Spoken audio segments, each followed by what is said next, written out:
প্রশংসায় পঞ্চমুখ রূপা গাঙ্গুলি।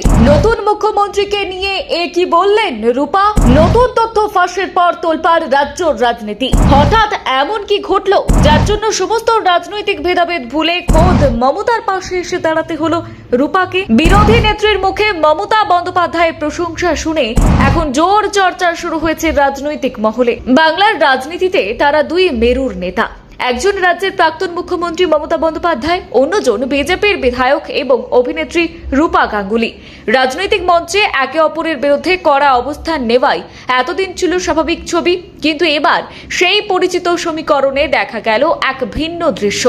রাজনৈতিক মতাদর্শের ঊর্ধ্বে উঠে মমতা বন্দ্যোপাধ্যায়কে নিয়ে হওয়া ব্যক্তিগত কুরুচিকর আক্রমণের বিরুদ্ধে প্রকাশ্যে সরব হলেন রূপা গাঙ্গুলি। তার এই মন্তব্য ঘিরে ইতিমধ্যেই রাজনৈতিক মহলে শুরু হয়েছে জোর আলোচনা। সম্প্রতি নতুন বাংলা ছবি শুরু থেকে শুরুর ঘোষণার অনুষ্ঠানে উপস্থিত ছিলেন রূপা গাঙ্গুলি।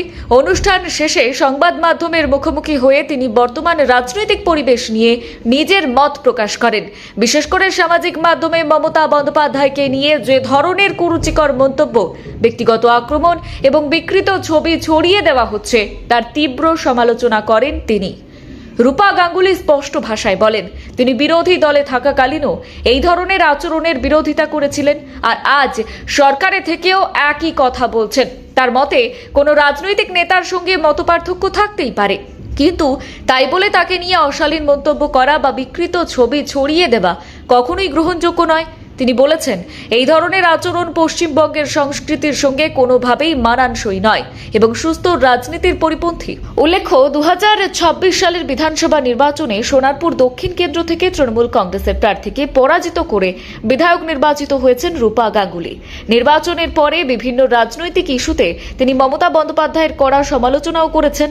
তবে ব্যক্তিগত আক্রমণ এবং সামাজিক মাধ্যমে কুরুচিকর প্রচারের ক্ষেত্রে তিনি সম্পূর্ণ ভিন্ন অবস্থান নিয়েছেন। তার বক্তব্য, রাজনৈতিক বিরোধিতা আর ব্যক্তিগত অসম্মান দুটিকে কখনো এক করে দেখা উচিত নয়। শুধু সামাজিক মাধ্যমে ট্রোলিং নয়, সাম্প্রতিক সময়ে রাজনৈতিক কর্মসূচিতে প্রতিপক্ষের উদ্দেশ্যে ডিম ছোড়া বা অপমানজনক আচরণের ঘটনাগুলিরও সমালোচনা করেন রূপা গাঙ্গুলি।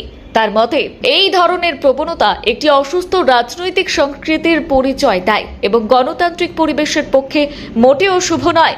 রূপা গাঙ্গুলির এই মন্তব্যের পর রাজনৈতিক মহলে নানান প্রতিক্রিয়া দেখা দিয়েছে। অনেকের মতে, রাজনৈতিক মতাদর্শ এবং লড়াই নিজের জায়গায় থাকলেও ব্যক্তিগত মর্যাদা এবং শালীনতা বজায় রাখা প্রত্যেক রাজনৈতিক দলেরই দায়িত্ব। আর সেই দৃষ্টিকোণ থেকেই রূপা গাঙ্গুলির এই মন্তব্যকে অনেকেই রাজনৈতিক সৌজন্যের জন্য ইতিবাচক বার্তা হিসেবেই দেখছেন।